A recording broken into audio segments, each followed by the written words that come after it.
మాతృదేవోభవ, పితృదేవోభవ. ఇప్పుడు మనము శనీశ్వరుని యొక్క వక్రగతి ప్రారంభం అవుతోంది. ఎప్పుడు?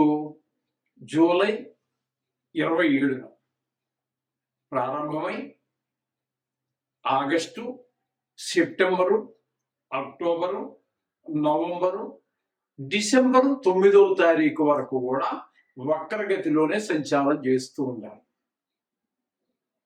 అర్థమైంది కదండి. ఈయన ఇప్పుడు ప్రస్తుతం మీనరాశిలో ఉన్నారు. ఆ మీనరాశిలో ఉండి వక్రగతి ప్రారంభమయ్యి సుమారుగా 136 రోజులు, అంటే 4 నెలలు, 4 3 12, 4 నెలలు ఏమండి, 16 రోజులు. అంటే ఒక రోజు, కొన్ని నెలల్లో 31 రోజులు ఉండొచ్చు, కొన్ని నెలల్లో 30 రోజులే ఉండొచ్చు. ఏదేమైనా మనం రోజులు లెక్క పెట్టుకోవటమే బెటర్. 136 రోజులు వక్రగతిలో సంచారం చేస్తూ ఉన్నారు. ఈ వక్రగతి సంచారం వలన చాలా మంది మన యూట్యూబర్స్ అడిగారు, కొంతమంది ఈ మన జాతకం మీద ఎక్కువ దృష్టి పెట్టి చూసేటటువంటి వారు కూడా వక్రగతి వల్ల వచ్చేటటువంటి ఫలితం ఏంటి అని చెప్పేసి, చెడు ఫలితం వస్తుందా మంచి ఫలితం వస్తుందా అని చెప్పి చాలా మంది దగ్గర నుంచి వందలాది ఫోన్లు రిసీవ్ చేసుకున్నాను. దాని గురించి ఈ యొక్క వీడియో చేయాలనిపించింది, చేస్తున్నాను. కొంచెం జాగ్రత్తగా వినండి. ఇది కేవలము యూట్యూబ్లో మా ఛానల్ అనుసరించే వాళ్ళు, అనుకరించే వాళ్ళే కాకుండా కొంతమంది జ్యోతిష్యులకు కూడా ఉపయోగపడవచ్చు అని నా అభిప్రాయం. అది ఉపయోగపడితే చాలా సంతోషం కూడా.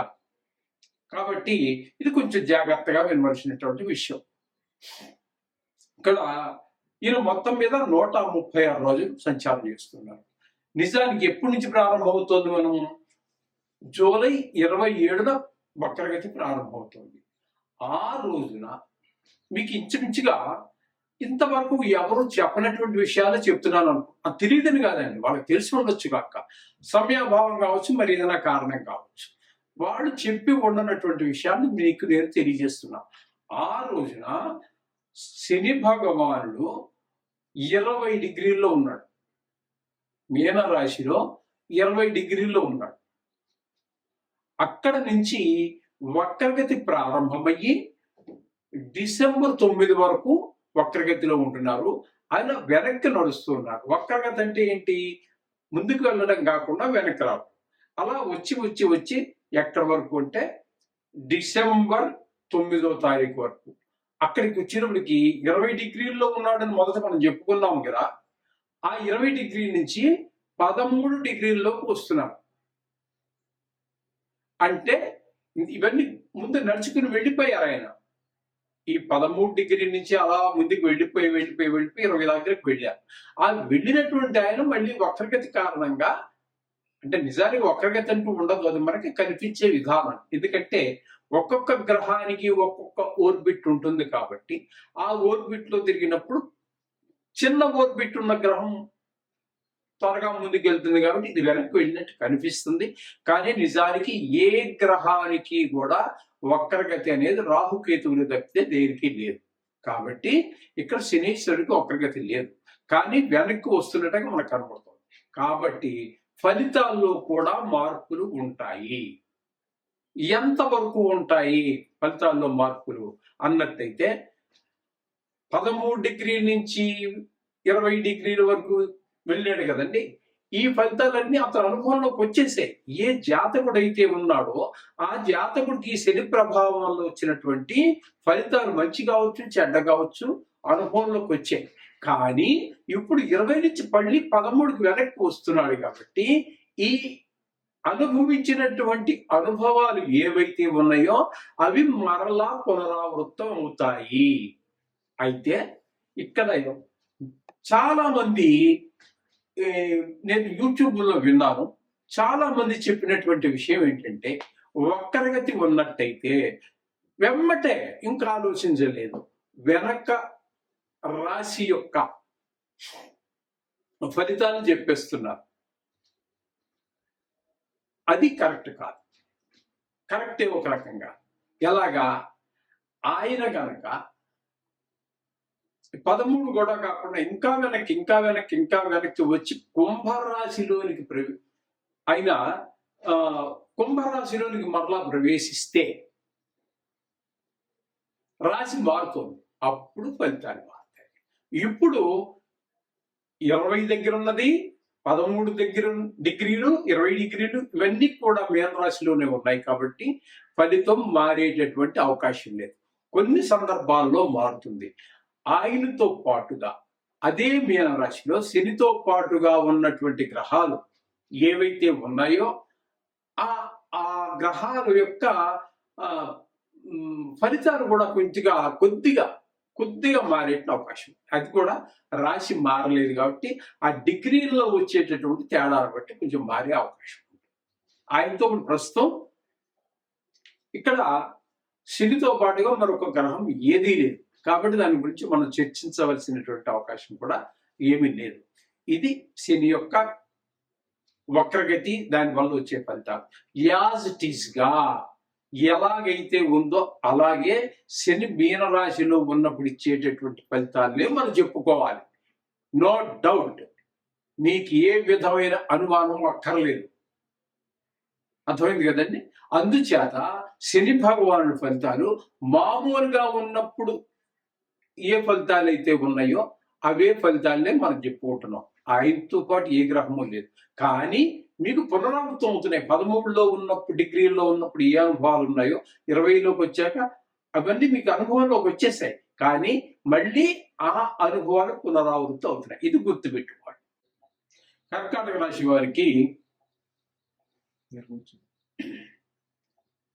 9వ స్థానంలో భాగ్యస్థానంలో శని యొక్క సంచారం జరుగుతున్నది. అక్కడ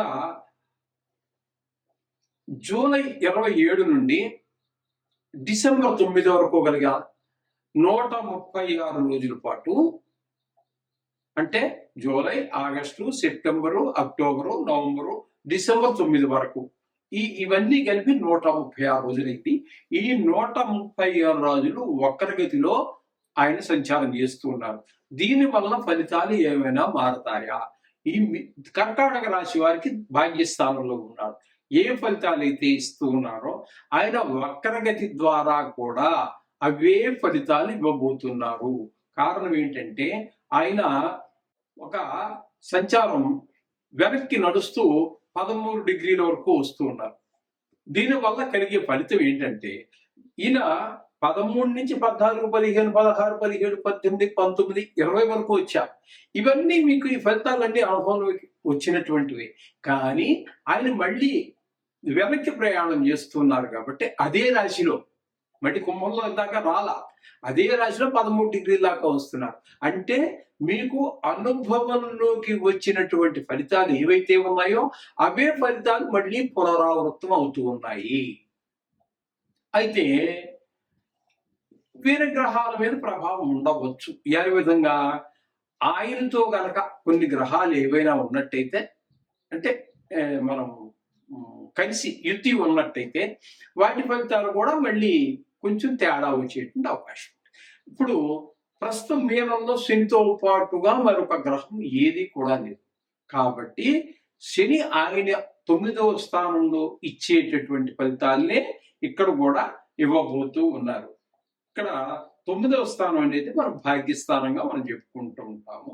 అయితే ఈ భాగ్యస్థానంలో శని భగవానుడు యోగిస్తాడా? భాగ్యస్థానంలో అన్ని గ్రహాలు యోగిస్తాయా అంటే కాదు. వాటికి చాలా గణితం ఉందిలేండి. అది దీని ప్రకారంగా భాగ్యస్థానంలో శని భగవానుడు యోగించజాలడు. అయితే అక్కడ ఇచ్చేటటువంటి ఫలితం ఏ విధంగా ఉంటుంది అని మనం తీసుకున్నట్టయితే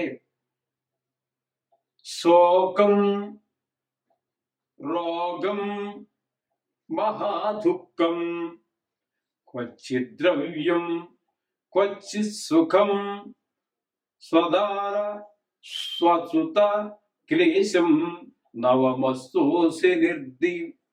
శనిర్దిశేతు.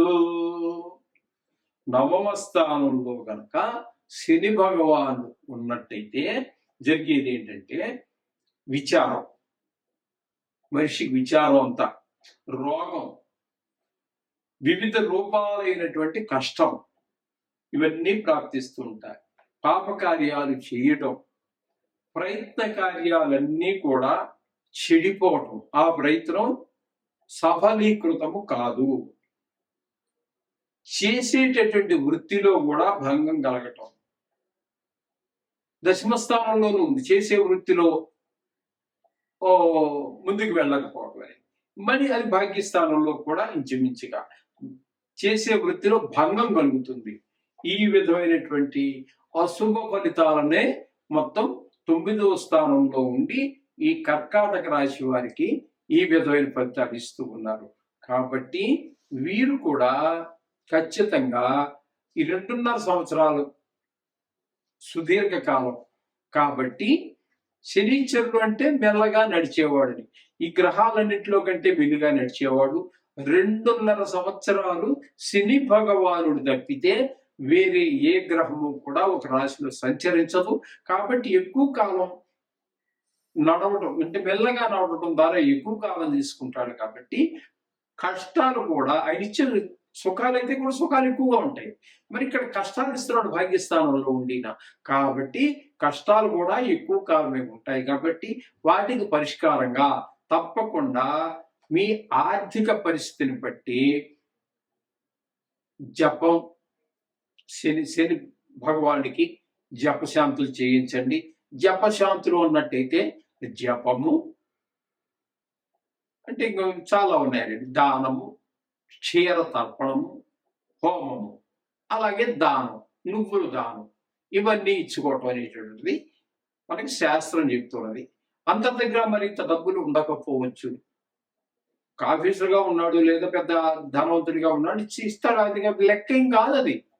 కానీ మరి చిన్న ఉద్యోగం ఏదో 15,000కో 20,000కో ఉద్యోగం చేసుకునేవాడు ఇంత ఖర్చు పెట్టగలరా అంటే కష్టం. కాబట్టి అటువంటి వాళ్ళు శని త్రయోదశి వచ్చిన రోజున, ఒకవేళ శని త్రయోదశి కోసం ఎదురు చూడక్కర్లేదు, మీరు ఏ శనివారం అయినా పర్వాలేదు, ఏ శనివారమే కాకపోవచ్చు కాక అది కూడా దానికి రిస్ట్రిక్షన్స్ ఉన్నాయి. ఏంటి, 40 రోజులు కంటిన్యూగా నవగ్రహాలు మీ దగ్గరలో ఉన్నటువంటి గుడికి దగ్గరలో ఎక్కడైతే ఉన్నాయో అక్కడికి వెళ్ళి ఆ 9 సార్లు చొప్పున 40 రోజులు తిరగండి. అలాగే శ్లోకాలు మనం చెప్పుకుంటున్నాం, గత 4 సంవత్సరాలుగా 3 సంవత్సరాలుగా చెప్పుకుంటూనే ఉన్నాం, నవగ్రహ శ్లోకాలు చదువుకోండి. ఆ 41వ రోజున ఆ గుడి పూజారి గారి చేత టిక్కెట్ తీసుకుని, నవగ్రహ పూజ టిక్కెట్ తీసుకుని చేయించుకున్నట్టయితే మీకు చాలా అతి తక్కువ వ్యయంతో ఆ పూజ పూర్తవుతుంది. అలాగే నేనేదో ఆ 30,000 ఖర్చు పెట్టిన వాడికి వచ్చినంత ఫలితం నాకు వస్తుందా అనేటటువంటి అనుమానం అక్కర్లేదు. ఇక్కడ భక్తి ప్రధానం. మీరు ఏ పూజ చేసినా మీ పురోహితుడు మీ చేత చెప్పిస్తాడు. ఏం చెప్పిస్తాడు?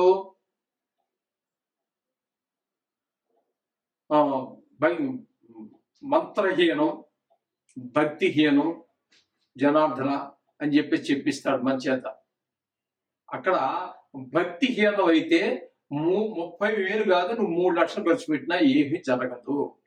నువ్వు మనకి శ్రీకృష్ణ తులాభారంలో ఉంది కదండి, ఆవిడ వచ్చి రుక్మిణి ఒక తులసాకేస్తే కృష్ణుడు పైకి లేచాడు.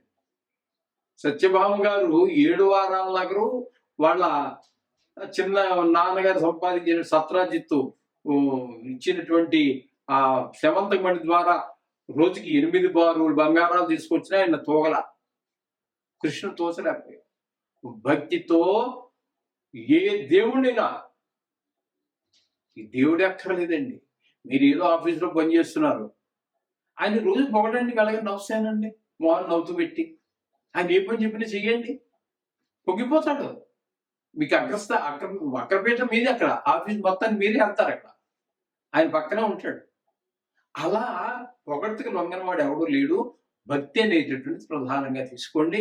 భగవంతుని కూడా అష్టోత్తరం ఏంటి, సహస్రం ఏంటి, ఇవన్నీ అవే. మరి భక్తిని మనం ప్రదర్శించుకోవటమే, మన ఆత్మని అర్పణం చేయటమే. ఈ విధంగా చెయ్యండి. తప్పకుండా మీకు అది వాడు 3 లక్షలు ఖర్చు పెట్టాడు, నాకు అంత కలిపి 300 కాలేదు, ఆ ఫలితం నాకు ఈ వద్దు, భక్తి ప్రధానం కాబట్టి ఆ విధంగా చెయ్యండి, సకల శుభాలు పొందండి. శుభమూయాలు.